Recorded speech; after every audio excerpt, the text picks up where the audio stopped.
Run.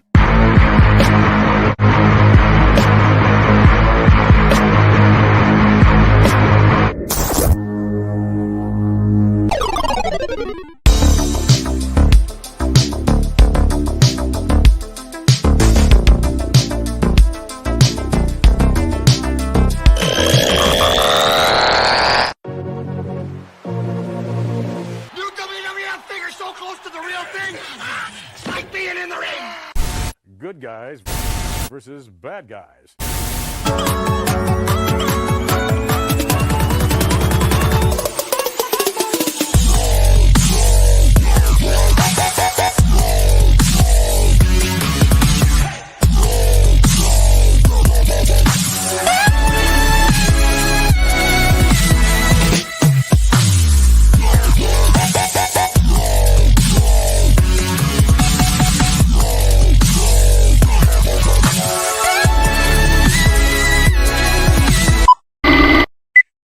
Oh, I bet you Vince loved that. God damn it, get off those sides. Jesus Christ. It's third grade shit. Who's running that camera? God damn it. Sorry, I can just hear it though.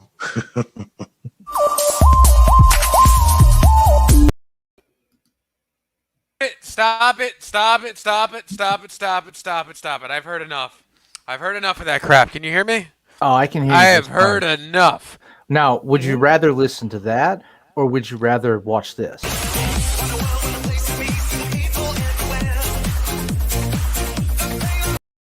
I think that's a better intro. That's the intro. That's just Tuesday at Model Manor. But my bad.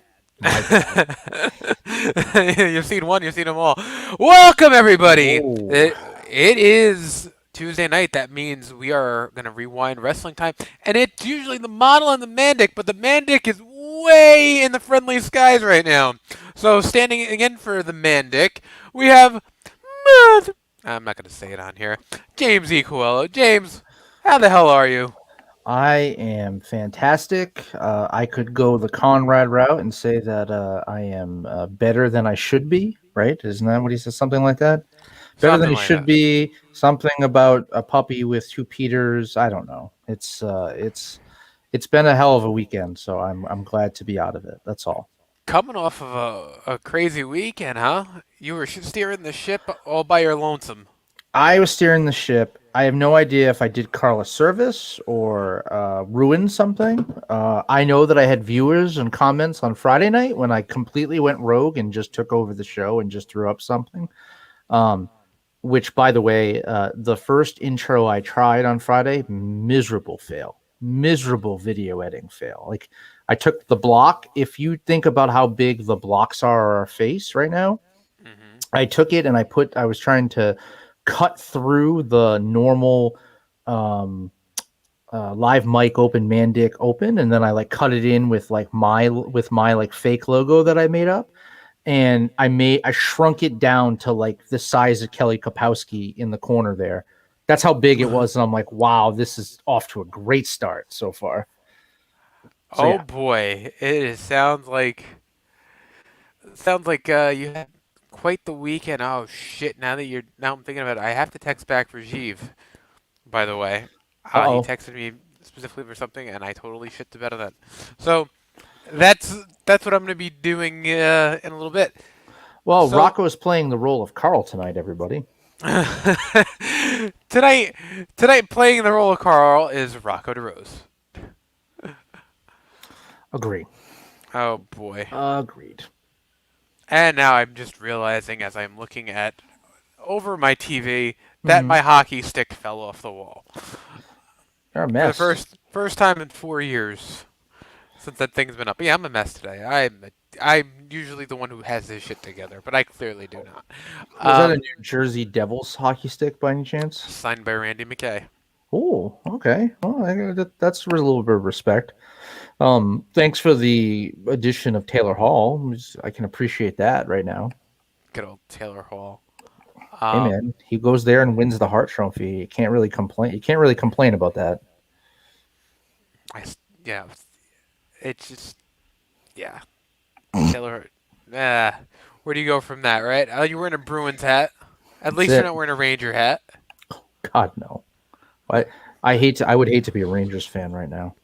Yeah, it's really not really good for the Rangers right now. The fact that right now, instead of the Rangers versus the Bruins, which would be more typical, we have the Bruins versus the Gorton's Fishermen. I mean, the New York Islanders. Yeah. Oh, come on. That third logo you got to tell me that doesn't look like the Gorton's Fishermen. I've got no comment. You should have a comment on that. If you Google New York Islanders Gorton's, it comes up. We should show people this. New York Gorton's. Islanders. Oh, I'm gonna pull it up. Don't worry. I'm pulling it Gorton's up right now. Fisherman jersey. No, we just want the logo. We want the logo in all of its glory. Oh, this might be the best one. All right, I got it. But I got a next to the Gorton's Fisherman itself. Once I figure out how to load this thing. What do I need? Overlay, right? I always mess this thing up.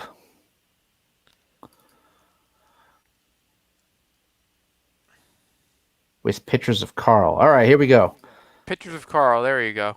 Look at that.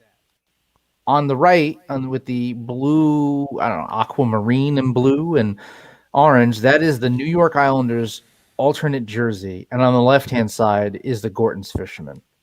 You tell me if I'm wrong. Trust the Gorton's Fisherman. Hey, man. I mean, the fish sticks, I'm told, are second to none. Would you rather look at that or would you rather look at this? Oh, that. I mean, more because I know what that stands for right there. It just means more Saved by the Bell. It means it'll never end. We just gotta, Carl ruins the picture. You just gotta focus on Tiffany's face. I mean, that's fine. I'm okay with that.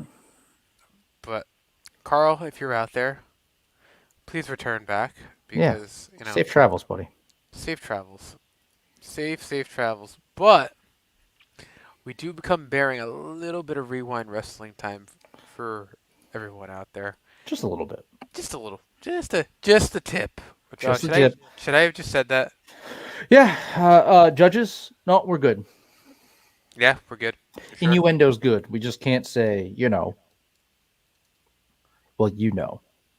Like, well. Yeah, we can't talk about your gimmick on the air, God damn it. We can say that. Really? Yeah. That's good. That's really good. So let's before we get into rewind wrestling time, speaking of gimmicks on the air, I think we need to, just kind of play this because fucking Buddy can't go a week without fucking sending me something. I think you've all already seen it already, but he's telling me to play it, so screw it.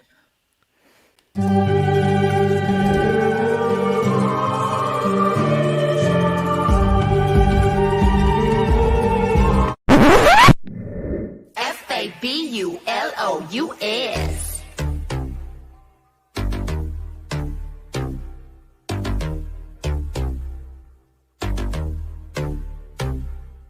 Big hair, high heels, and the fur jacket. Style so fresh, you wishing you could check it. Ain't nobody else got money like this. Diamonds on my neck and a new leopard print. Fresh mani petty and designer brands. Got a necklace so big I can hardly stand. Everybody knows that I'm fabulous and I'm the baddest chick around. Try and step to this.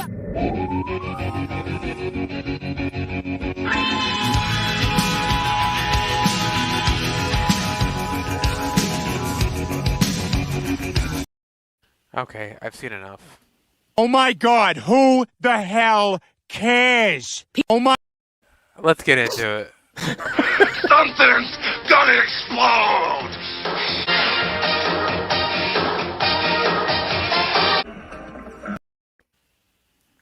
That one's fantastic. I love the Hulk Hogan open. That one always gets me. So, Coelho, you're going to start this one off since we're going to go in chronological order right here, right now. This is also going to be the match, the moment, and the memories for all of these. We have done something completely different. we are cutting the fat a little bit. We are going to be doing 4 tonight for you. And James, you're up. 25 years ago. 25 years ago today. What were you doing 25 years ago today? 25 years ago today. So that would be 1996. Mm-hmm. You sure about that? 1996? No. That's... No. I don't think that. I think this is 35 years ago. I think they're wrong on the date that they put here, but that's all right. What was the date? It doesn't say. It just says 25 years ago today, which doesn't make any sense because it says that it's 300th episode of Superstars of Wrestling. But here's the thing. I'm going to read you this card, and you tell me if this happened in 1990. No, in 1990. 1996. I still don't think this is 1996, but I'll read it. I believe this is not to intervene here. I believe they've got this wrong here. This was in 1992. This makes a lot more sense because if you just look at this card, if nothing else, you just hear this card and you're like, there's no way that this was 1996. The British Bulldog defeats Nick Danger. Now the British Bulldog, maybe, I could live with that for a second. That is livable in 1996, but there's no way that Nick Danger was around in 1996. What's your favorite Nick Danger match, Rocco? Ooh, I can't tell you. Then he got in the ring. Yeah. So, and there you go. But then you have the Nasty Boys defeating Chico Martinez and Rick Johnson. I have no idea what that is, who those people are. I know who the Nasty Boys are. I have no idea who Chico Martinez and Rick Johnson are. However, I do know that Virgil defeated Glenn Ruth, which is awesome because not only did Virgil have a match on this show, the 300th episode of Superstars, he won a match on the show. The Berserker beat Bruce Mitchell. Like Bruce Mitchell, the writer, dude?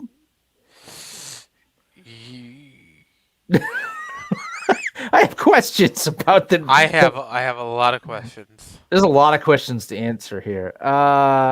Then you go to the Berserker, John Nord. Oh wait, sorry, that was that one. Nails. Nails is on this card. And Nails. Tell me your favorite Nails match. Write it in the comments, please. Wasn't the only one that was famous the one that he actually had with the Undertaker before he really went to jail?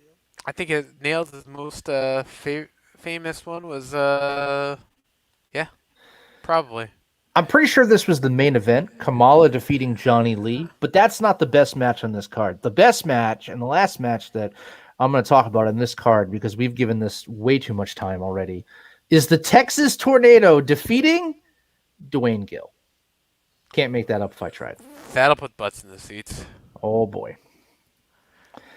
I think it was more than 25 years ago today. I think it was, as you said, was 20. So 4 more, so 29 years. Ago. That would make more sense than this, but otherwise, what an interesting card this was for the 3. When I think of milestone episodes, like number 300, I think of Nails. Oh yeah. Welcome everybody to WWF Superstars of Wrestling. I'm Vince McMahon, along with Macho Man Randy Savage.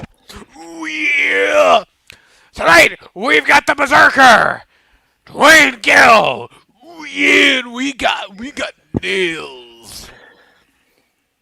Jesus. So terrible. Such good shit, God. pal. God damn it. Look at those arms. Bruce. Look how masculine. Bruce, get over here. Well, Bruce is still on hiatus, isn't he? Bruce was on hiatus in 1992. Pat, get over here! Oh, God. Hey, a base! At a base. All right, so what else you got there? 21 years ago today, which I actually still have questions on whether this is right or not, but this one actually looks a little closer. What year was this? So this would have been 2000. This looks correct because CMLL, some of those folks actually look like the right people, and the people that are we're talking about here, or we're going to be talking about here, are correct for the time period. So this one might be right. But 21 years ago today, Antonio Inoki presented the World Wrestling Peace Festival.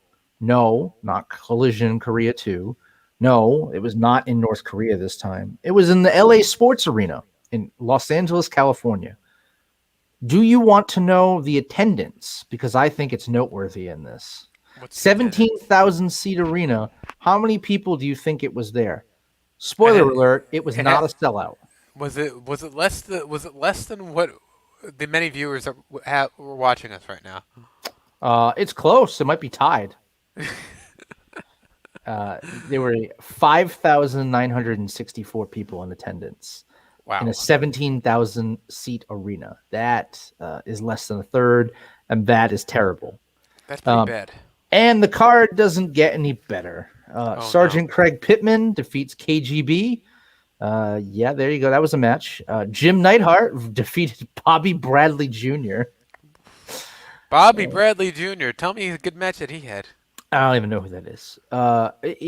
Here's probably one of the more interesting matches on the card.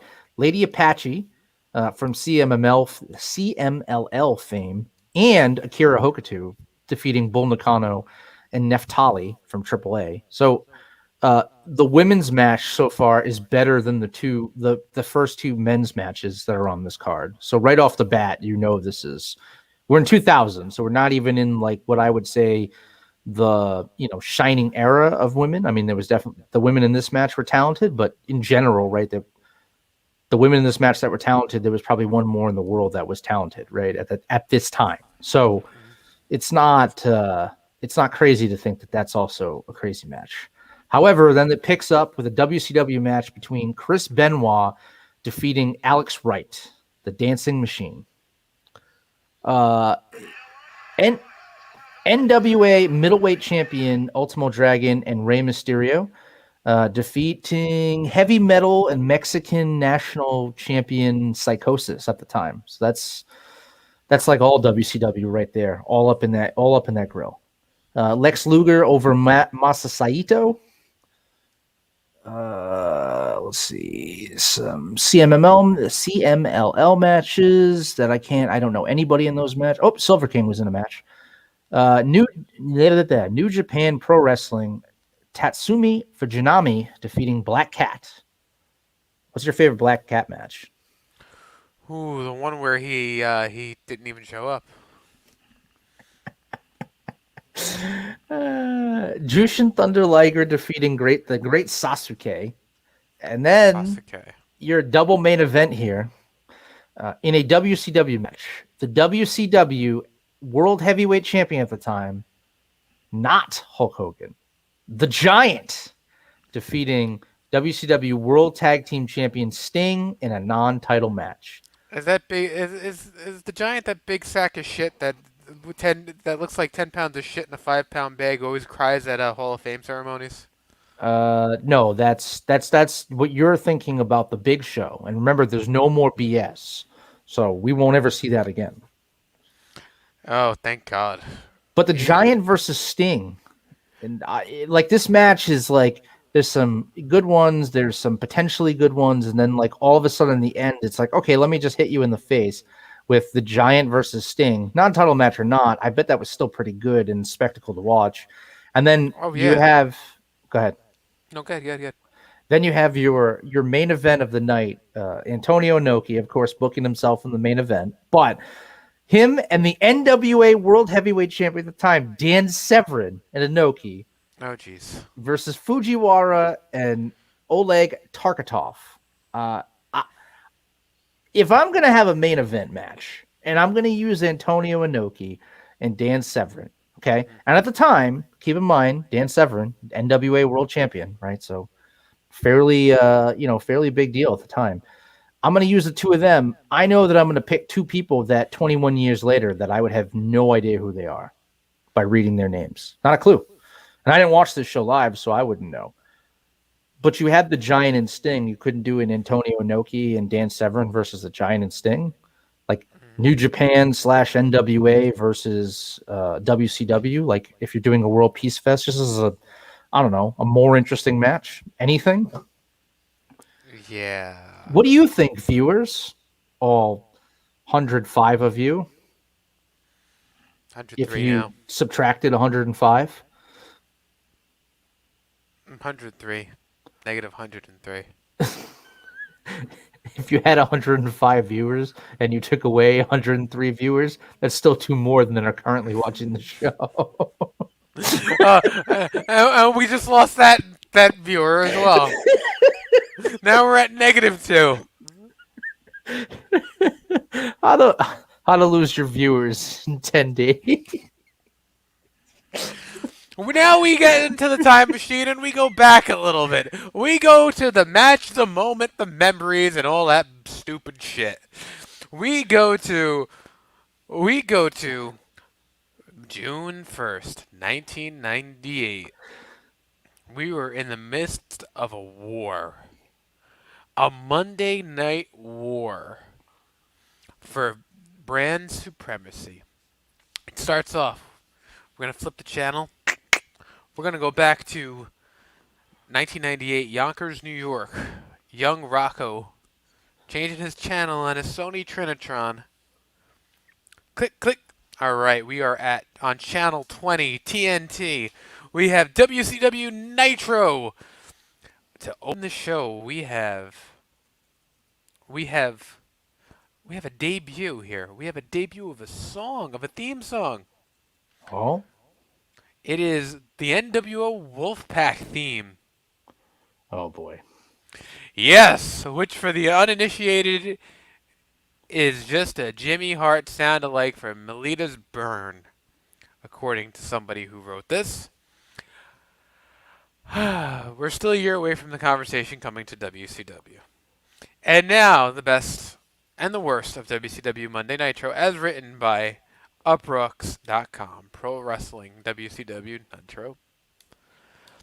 Best referee Josh Whedon.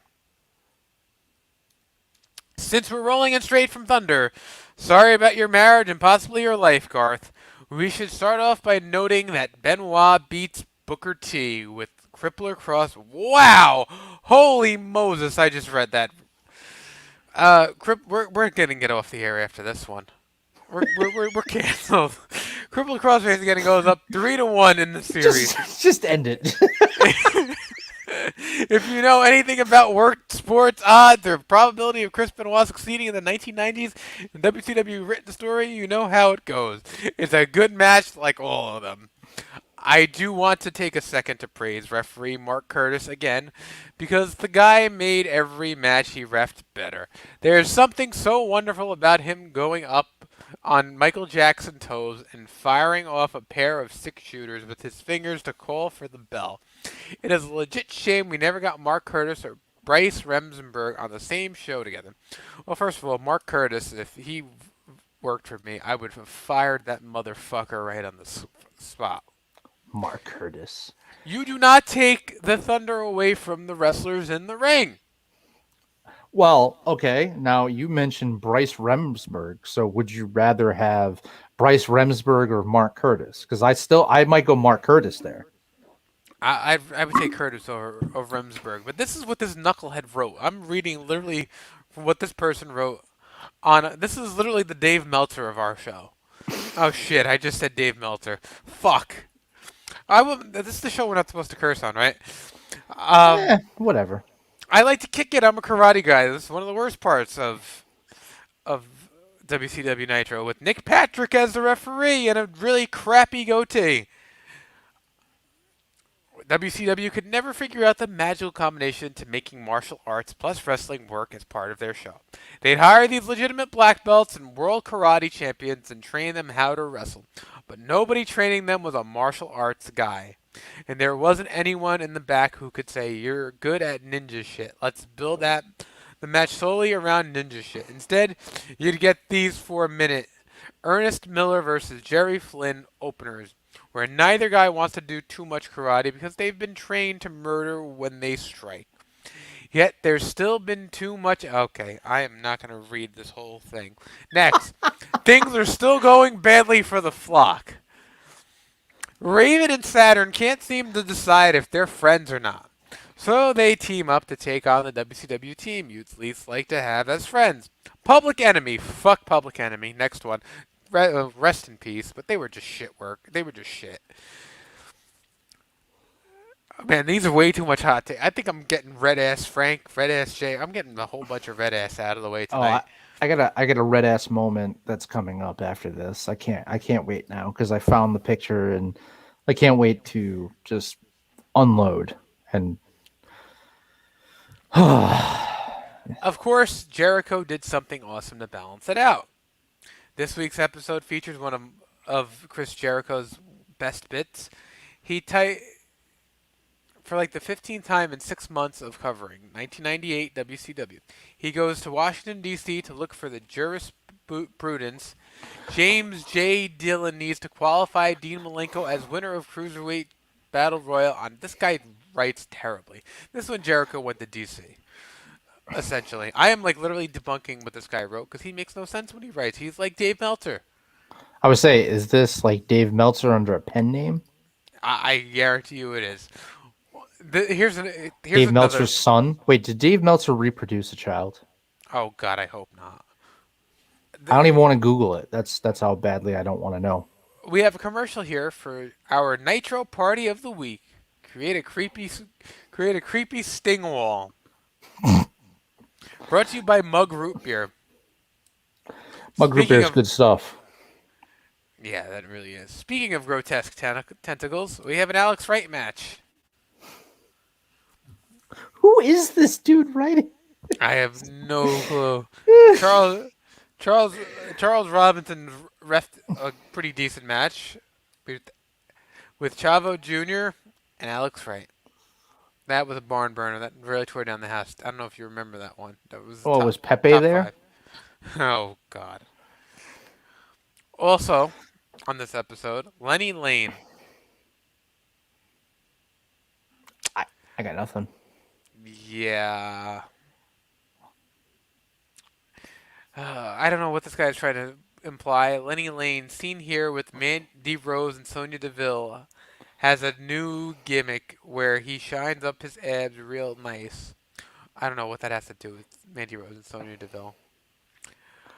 Bill Goldberg takes a break from giving the world's worst wrestlers United States Championship matches to no-sell a chair shot from La Parka and bury the shit out of him. Well, the good news is that there's no easier wrestler to bury than a skeleton. You know what I say to that? What? I say this. Okay, continue. Okay. Just breaking up the time. Now we have a Macho Man promo. And this is not what I want to repeat on the air. What else can I say? Everyone is... Yeah. He went there. We were at it. I don't know why he went there. This is a different time. If it seems like this week's Nitro recap is a little light on insane people calling everyone else in the world that term, don't worry, we've reached the part of the night where the Macho Man Randy Savage responds to Tony Schiavone's attempt to recap his past month of story in his signature style. This WCW, and they were kind of winning the ratings war here. I don't know how, because this, in retrospect, this looks terrible. But whose side is he on? No, it gets better. The decision from Sting whether he is going to join NWO Black and White or NWO Red. He joins Red. Yep. The Wolfpack sales pitch is basically, hey bro, come on. Luger realizing the NWO Sting is the NWO Sting and not his bigger, better looking friend who would never actually join the New World Order was a good start. And he and Nash challenge Hogan and the Giant in the night sure to not end in disqualification main event. Hogan's sales pitch to Sting is basically AEW's current mission statement. Oh boy. Is this dude writing about that time now? Is that? I think that's where I'm like losing this. I'm so lost reading what this guy has to say. The only reason why I entertain this guy is because you have a step-by-step look at the episode. Well, we know Sting becomes part of the Wolf Pack, and by next week he's wearing the red on his face. Now we go to the other channel, and God, I hope this is a little bit easier. We start the show off. Well, we changed channel to channel 17. Oh, we have viewers back. We go to channel 17, USA Network. We go to the WWF Raw's War. We start the show with. Get ready. We start the show. Raw opens up with Mick Foley in a chair in the ring, calling out Vince McMahon so he can apologize for letting him down at Over the Edge. Oh boy. Yeah, this is the night after Over the Edge 1998, where Dude Love lost again. Foley hopes that he can still be number one contender because of how great the match was, and McMahon, who is now straight up brain damaged and on the edge of professional sanity, tells Foley that if he wants to truly apologize, he'll have to get down on his knees. I'm not sure if Vince was going to take this in a kiss my ass club direction or make Foley bark like a dog. But we don't find out. As Foley's still got a little bit of self-respect left, he says that hitting Vince in the face with the chair felt good. So Vince, again, who is out of his goddamn mind, tells Foley to fold the chair up and hit him again. When Foley picks up the chair, Vince reminds him about his family watching at home, his kids' his college funds, and his new 20-year mortgage. Foley, still emotionally broken from the past 2 months of being manipulated, relents. With Foley once again browbeaten, Vince can effectively dance on his grave, seen above. Well, it's a picture of Vince McMahon dancing around Mick Foley. While this is going on, he drops an important line of dialogue. The only reason he hasn't fired Stone Cold Steve Austin so far is because Austin makes him rich. This is so important to the idea of a boss getting into these beefs with his employees. Because if he wants to keep making money, he has to manipulate and control them, not just fire and replace them. The concept worked a lot better when WCW was around and picking up any talent WWF like, okay, this guy just goes way too far off into the weeds on this one. Next one, puking in the parking lot.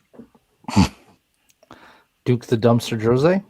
The LOD 2000 defeated the Disciples of Apocalypse, thanks to the Cracker Jack combination of their new faction mate, TJ Miller. Tell me, what's your favorite TJ Miller match?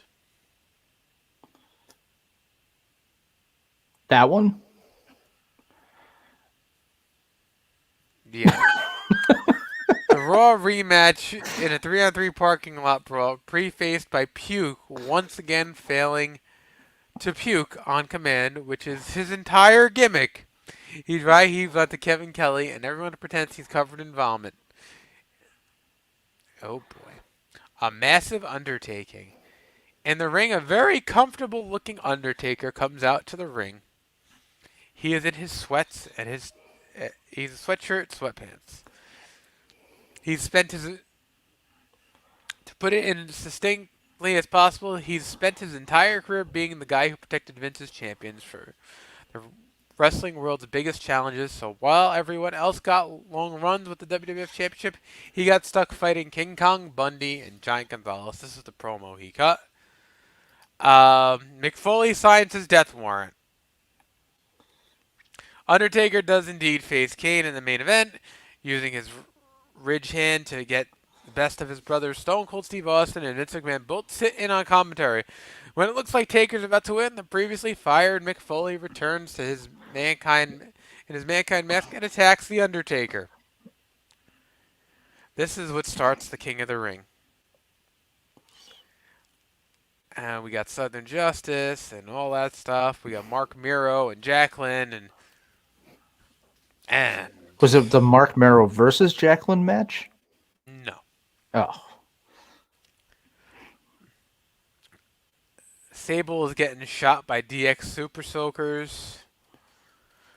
This is where we are. I got nothing. This The was Nation. this is like a terrible day in wrestling. The Nation and DX. That was it. That, nothing else. I don't think so. I don't think. I think you killed it. I think it's dead.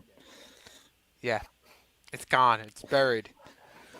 How about some current breaking news? How about that? Go for it. All right. I don't know where the breaking news sounder is, so I'm not even going to try. But uh, we have a new match announced on NXT tonight for the at NXT Takeover. It's going to be a fatal 5-way match because we've had 3-ways, we've had fatal 4-ways, but we need a fatal 5-way. Hey, watch what you're saying there when you say 3-ways. 3-way matches, man. Come on, get your head out of the gutter. Oh, I thought you were talking about what goes down at Model. What? A fatal 5-way championship match. Now, first of all, I'm excited because In Your House NXT Takeover is fantastic with possibilities every time they do it now, because they always bring in bring in like Todd Pettengill back. But just looking at this match, okay, Cole, bona fide star. Pete Dunne, fine. He's still good. Karen Cross, obviously your champion. Kyle O'Reilly. Where does Johnny Sameface fit into this equation? I'm trying to figure that one out. Like, why isn't Finn Balor in that match? I don't know. That would be that's the choice that you would think. So That's what makes sense. if I can't even I don't even know where to go with that one. But yeah, I mean, a 5-way match for the title. That's just like it's like I need to get everybody into the card, and like this is an easy way to get everybody on the card. Yeah, I don't know. There's no feud there. There's no like Karrion Kross was feuding with Balor, and now you got this. So that's your breaking news of the day, boys and girls, from NXT. So did you catch up on Double or Nothing at this point? I am not caught up completely. Okay. So when you catch up on Double or Nothing, I'm gonna go off on a tirade right now, but that's okay because you'll understand when you see it. The Young Bucks.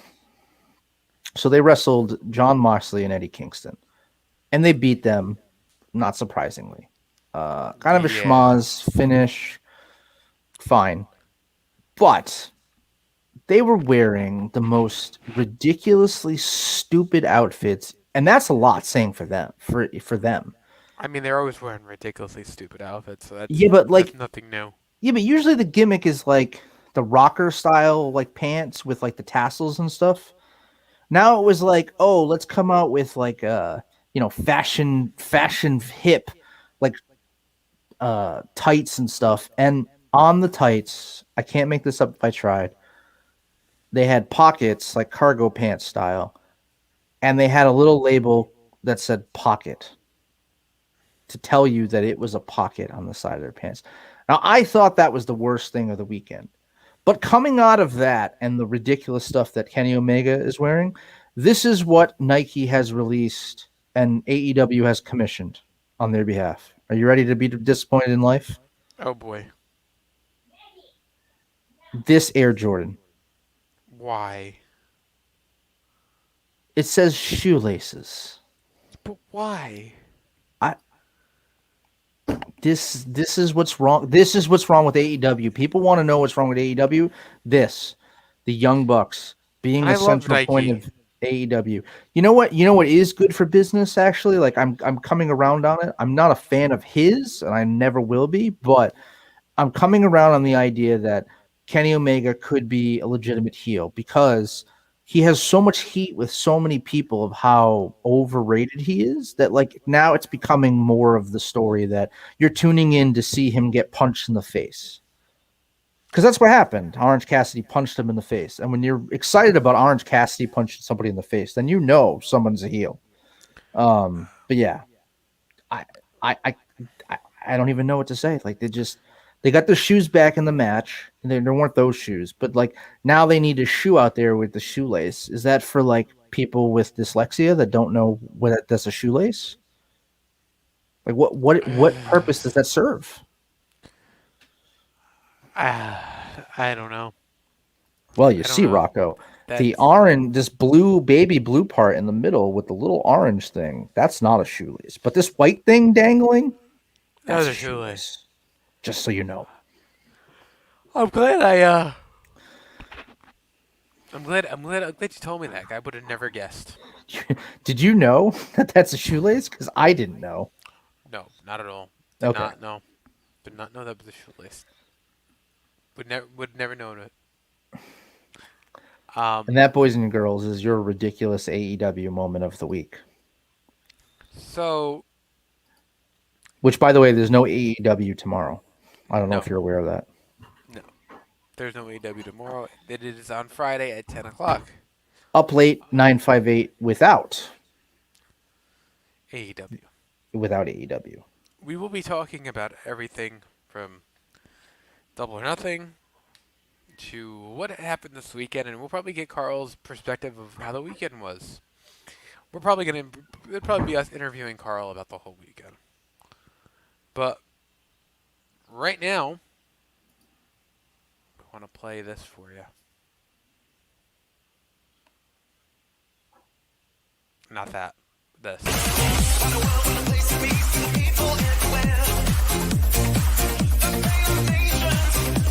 And I'm like, okay. You want to see Randy or At first, I didn't know that was Mike Chioda because he never lets it play past that moment. And then, like the last time where it played past, I'm like, oh, it's Mike Chioda. That makes it even better. You know, let's look at some of the stuff that Carl has on here. Carol Baskin killed her husband, whacked him. Well, see, this is your problem, right? You're going back and you're looking at all the ones that Carl has on here. Like this is a classic. I'm speaking. Flip it. Yeah, flip it. I don't want to watch that any more than I have to. I just want to watch it for that one part, like at the beginning. Some of them make sense. So this one makes sense for when Carl screws up. But then you have other ones. It's like he has Street Fighter and Mortal Kombat and Tyson in here, and I don't know what any of them have to do with anything. And I like this one just because you have no, if you have no other thing to say or do, or you just want to kill some time. From the pages of the World Wrestling Federation official merchandise catalog, here's Dusty Rhodes. Whoa, this is Dusty Rhodes, and you know I got my hands full in the World Wrestling Federation. And full of what? Come in here, darling. We gonna show them some stuff. I got the official WWF merchandising catalog stuff right here. You can order it out of that catalog. I'm gonna tell you in a minute how to get it. Look here. We got a WWF hat right here. Look how fine that looks on Dusty Rhodes magazine. What else we got? Woo, Sapphire, come on in here, baby. We got an Ultimate Warrior Suck Cup. And you can take this cup, put milk in it, juicy, whatever you want to do. What else we got? Oh, look at here. Oh, a belt. You can be a champion. Everybody can be a champion, just like all the great stars in the World Wrestling Federation. And what else, darling, right here? Oh, show that. That's my favorite. Hold that up there. Dusty Rhodes official T-shirt. Throw that up there in the camera. Oh, is that pretty? And let me tell you, merchandise catalog, genuine. Only place you can get it right to this address right now. For your free catalog, write to the World Wrestling Federation Merchandise Department, P.O. Box 3866, Stamford, Connecticut, 06904. Whoa, the WWF official merchandise catalog, brother, got all kind of stuff in it. You know what I'm talking about? And it's the stuff. Nice. Aha.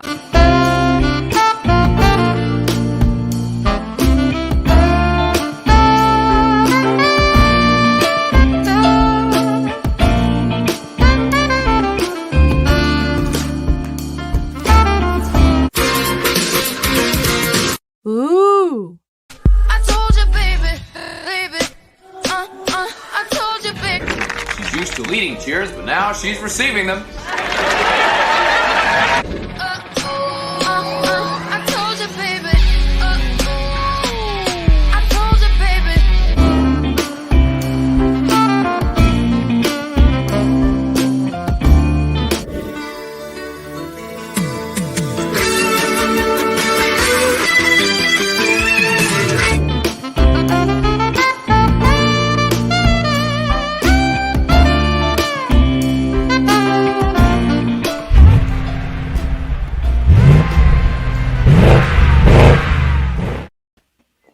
That might be the best one he's done, actually.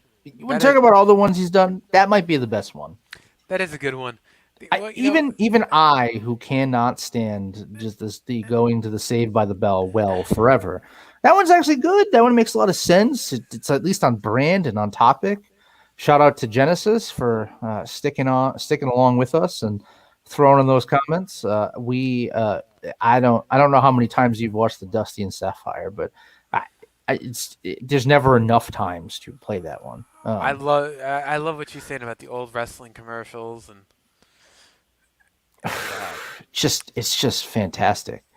But yeah, I Carl's got some stuff on here. That's the answer. This is why when you go in, and for those looking for a peek behind the curtain, and you go in a StreamYard, there's different brands you can have. And this is why Kolb set up his own, and this is why I decided to set up my own this weekend, because I'm like, I can't weed through this stuff. There's just too much. There's so much of it going around here. But I am gonna. I think I should show you this. We should show this one. All right, we got time for one more.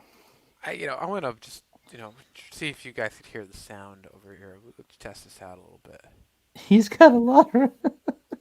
This is so close to the truth. It's so true.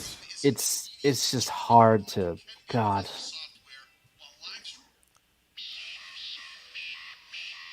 What is going on? All right, you ready for this? Let's see. I'm ready. Let's share my screen here. Genesis, hold on. This is going to be an interesting ride.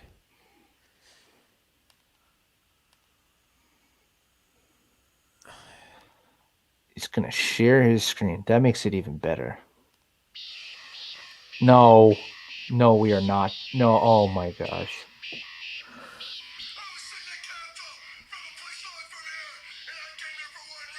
I don't know if you could hear this. Oh, we can. You can hear this? Oh, yeah.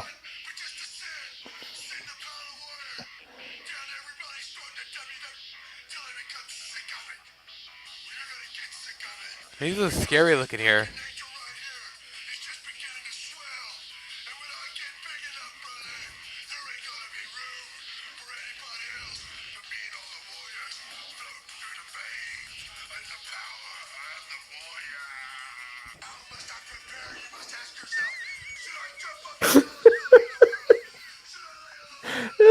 This is so bad. There's a lot of cocaine going on here, huh? Should I look at the screen? Should I look at the hard cam? Am I looking at the other place? Yes, let me bounce my head up and down. God damn it, Jim! Just look at the camera!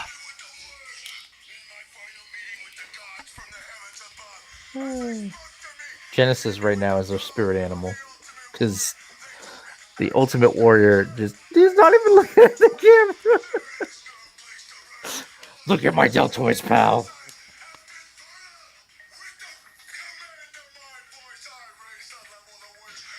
God damn it. What is he doing? I feel like this is just like... Oh, man.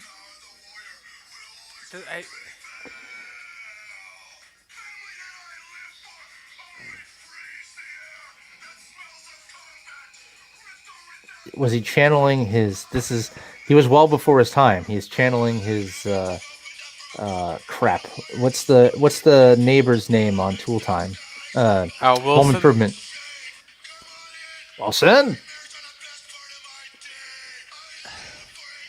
Like, I don't know who... touche to whoever... How whoever long put did this it together. take?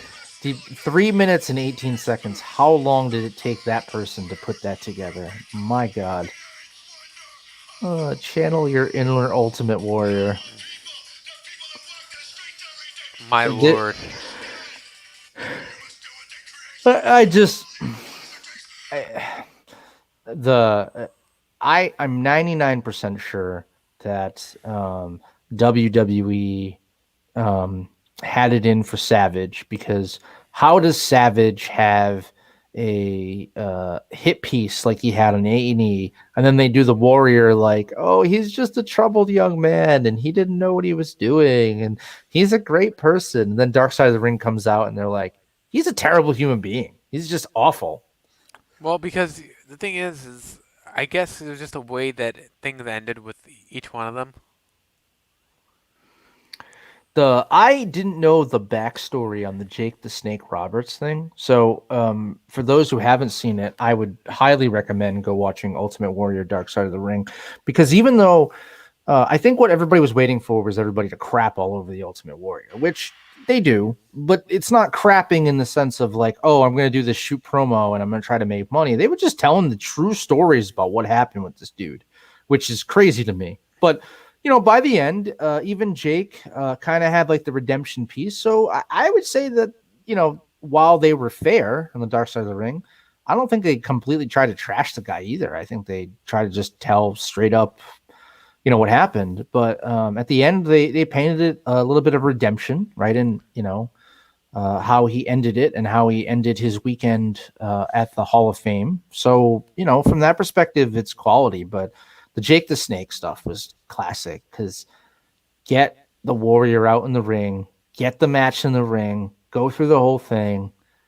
Doesn't do the finish or the match type you want. Walks back through the curtain. He's expecting like high fives, and Vince fires him and and then sends him a letter of like he was a legend in his own mind. It's just it's just great stuff. I have another one for you. Yeah.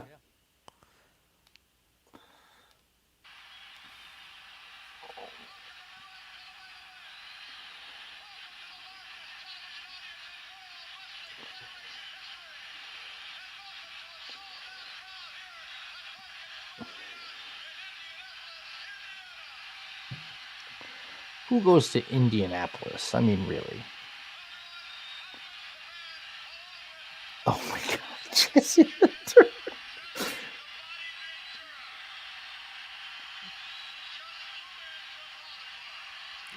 That's real-time footage of me and Mike Hope.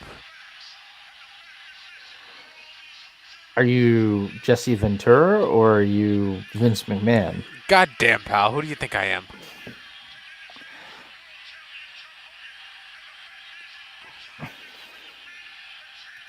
Your cornet. Carl's Heenan, and Bruno's Gorilla. Yeah, I agreed on all counts. And Kolb is Jesse Ventura.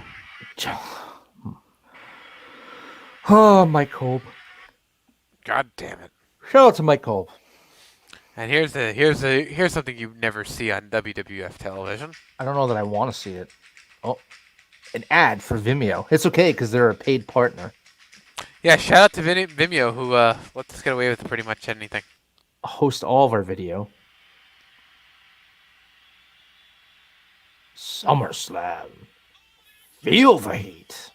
Ugh, in New Jersey. Ugh. A voice you would never think you would hear on WWF television. This is 1990, right? Or is this 91? 89. 89.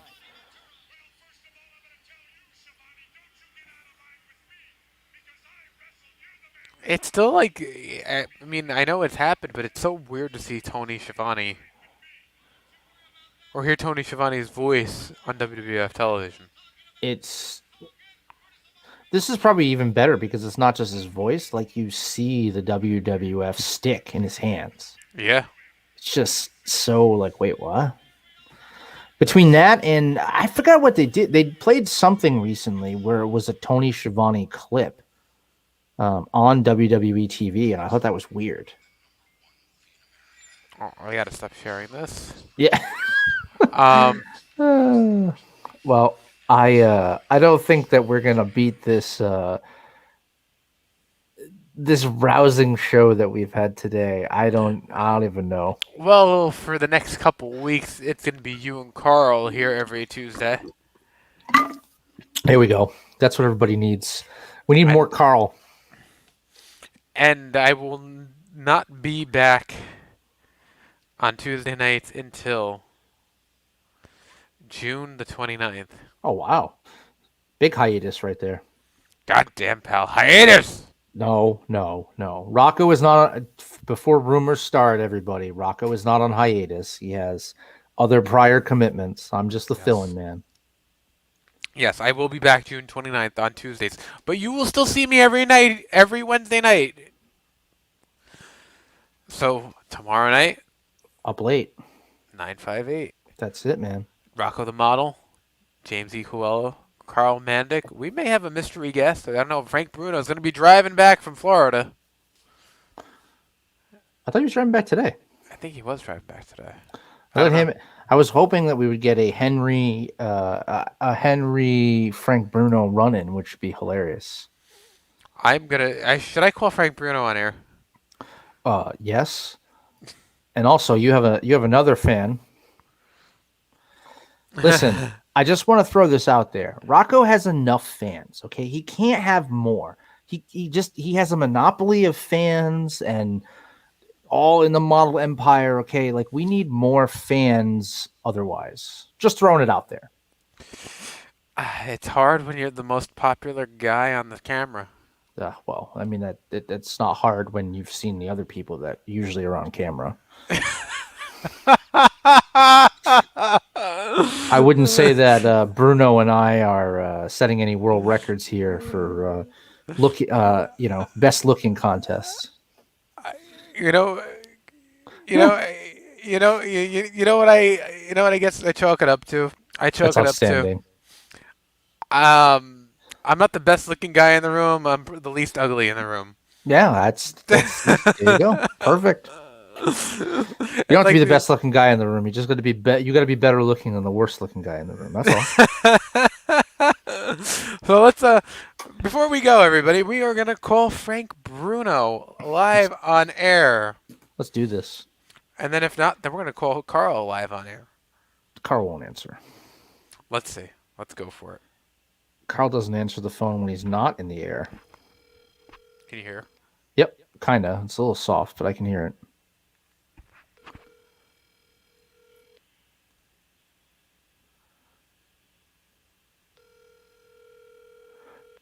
God damn it, Frank.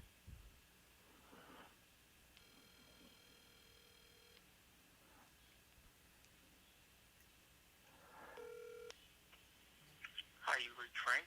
I can't get to the phone right now. Please leave your name, number, and a brief message. If I had Henry's number, I'd say we call him, because if he's the passenger.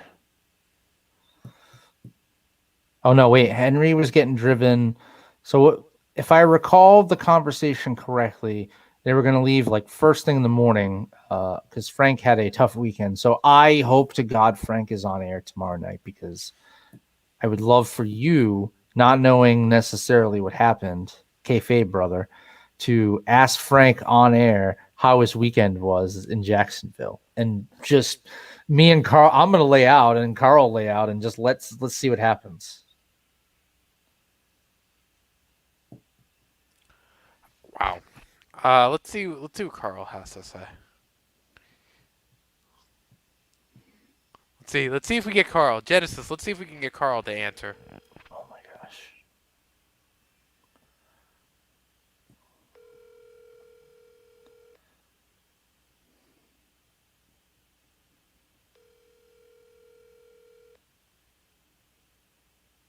Carl's not answering. His phone's ringing though, so it's not. He probably is not even on the plane. He is probably trying to run to the plane.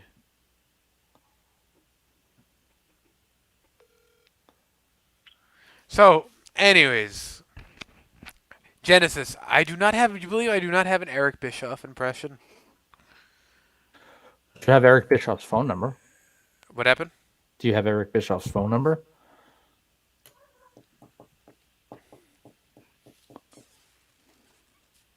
Can't tell you that. I can tell you that I have Eric Bischoff's phone number. How about that? Breaking news right there.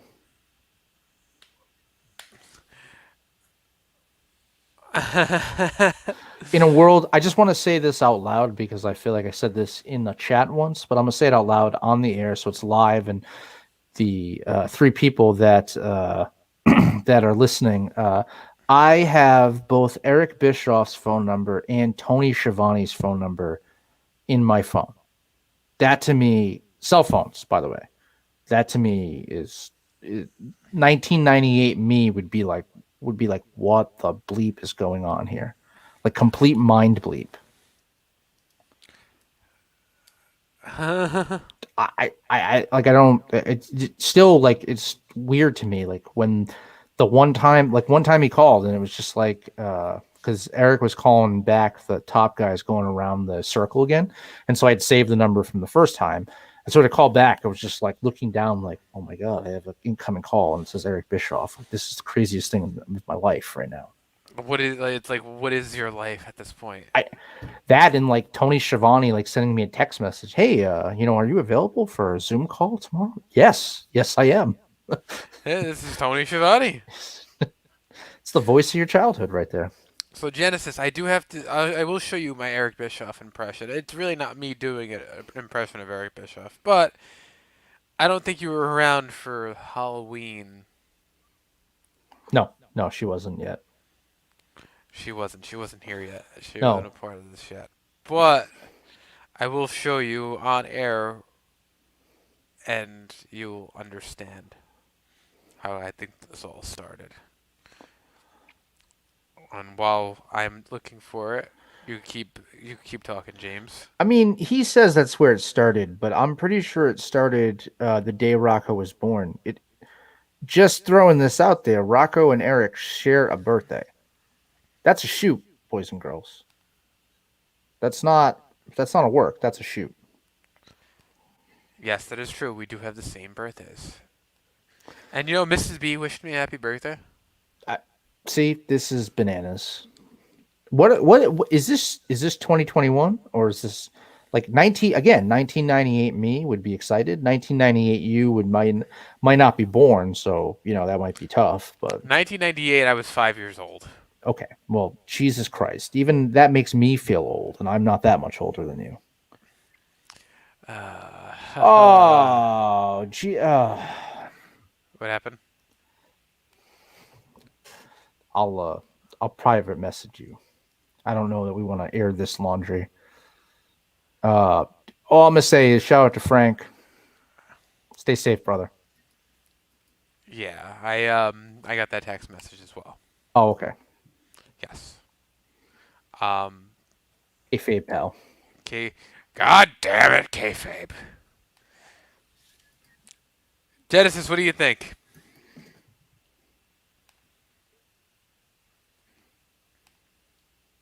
I'm gonna leave that up there for a second. Which one of these is not like the other? The best part of this, Genesis, since you weren't around then, is that when we did this and we went to the Halloween, so he dressed up as the mummy, which is the Yeti, excuse me, which is hilarious. That The Yeti. That he came dressed up as the Yeti to Halloween. But beyond that, they get to Rocco as part of it, and Eric's like, and just like Eric, just to like look at it, and was just at the time, I feel like this was not as deep into ad-free shows and Top Guy experiences. Like they had some, but I don't think they had as many even then. And it was just like he was kind of just getting to know us, and then after that, it was like all downhill from there. Because then he wins. So then we go through this whole thing. Then we go through this contest, and of course, he wins a spin on the wheel. He spins the wheel and gets a private Zoom with Eric Bischoff. Like, how bananas is that? It's just like it's all meant to be. And the thing is then from that, I think that's how he got to know me by name.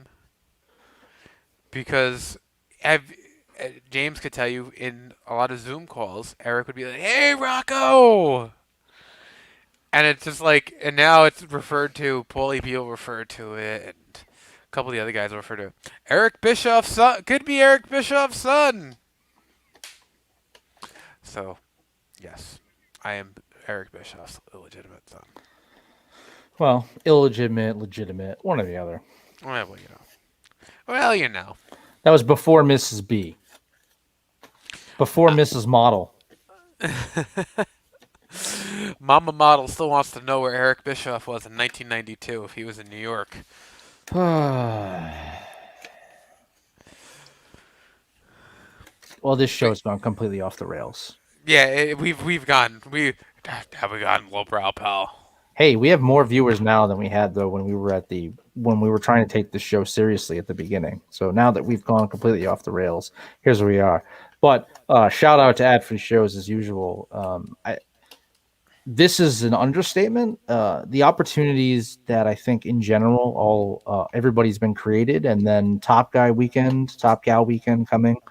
It's bananas. Like the opportunities that we've had this year, the people we've talked to. I mean, I talked to Eddie Kingston. It's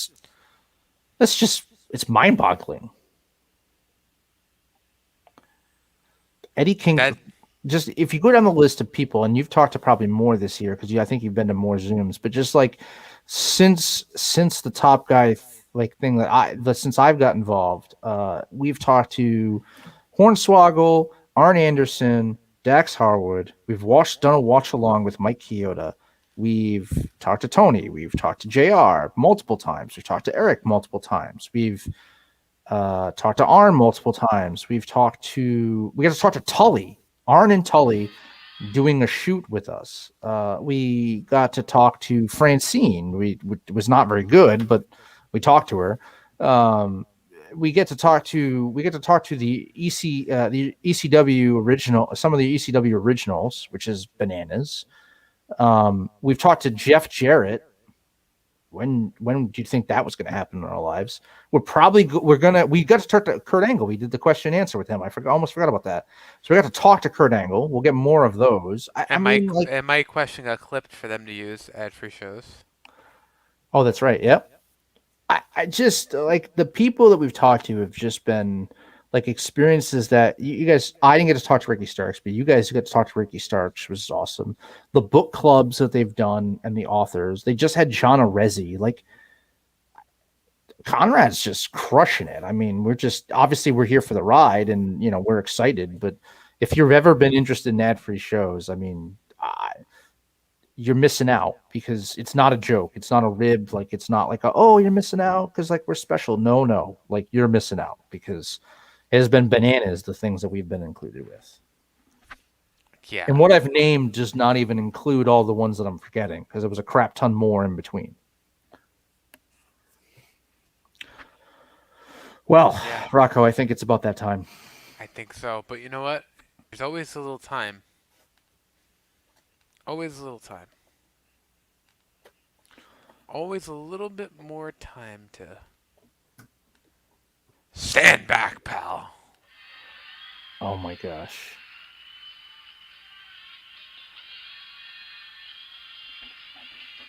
I still can't believe this was a thing. Fellow top gal Megan Nelson has been wanting me to parody this for a while now. Yeah. Well, you guys enjoy that because I'm not doing that. But you could be one of the saxophone players.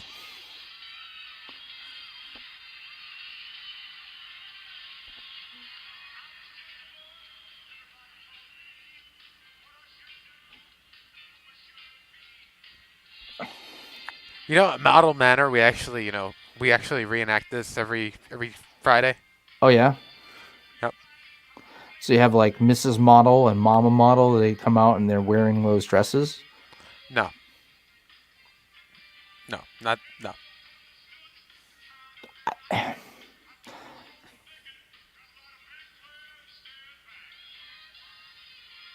I can't believe that they did this.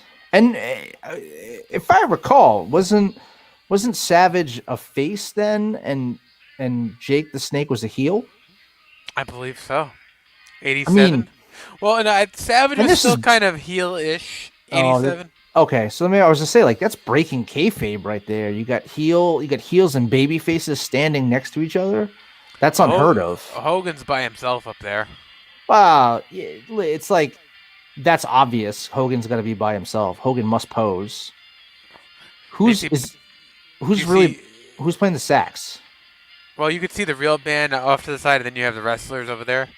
You see Beefcake freaking just blowing more than than WWE's money.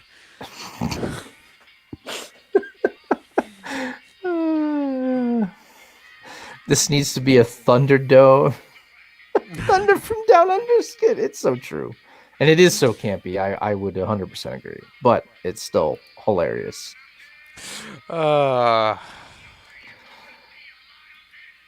Rocco, I think it's that time. Yeah,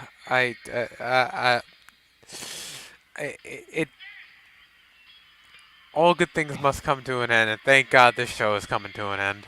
Yeah, I mean, I wouldn't qualify this as good, our best show, but hey, we had it. We had a show. Yes. So, for you know what, James? Fuck it. Why don't you lead us out? Well, all wolves are social or something. I think that's what you and Carl usually say. No. Or wolves are social. They need their pack. A pack. That's it. They keep coming back. No, but seriously, we enjoy the commentary and the banter, and without some of you keeping us company, sometimes we feel like we're unsure of doing this, but we want to keep coming back. So instead of saying that wolves are social and we need a pack and blah blah blah, what we really need is Carl to get home so we can have story time with Carl, because that's really what I'm waiting for. So tomorrow night, up late 958. I'm sorry to cut you off there, James. You are still gonna lead us out. You're gonna be the one to say goodnight. Tomorrow, up late 958. You'll have myself, James, Coelho, Carl, maybe some other guests on here tonight. Tomorrow night, but we will hear all about Florida. We will hear all about AEW.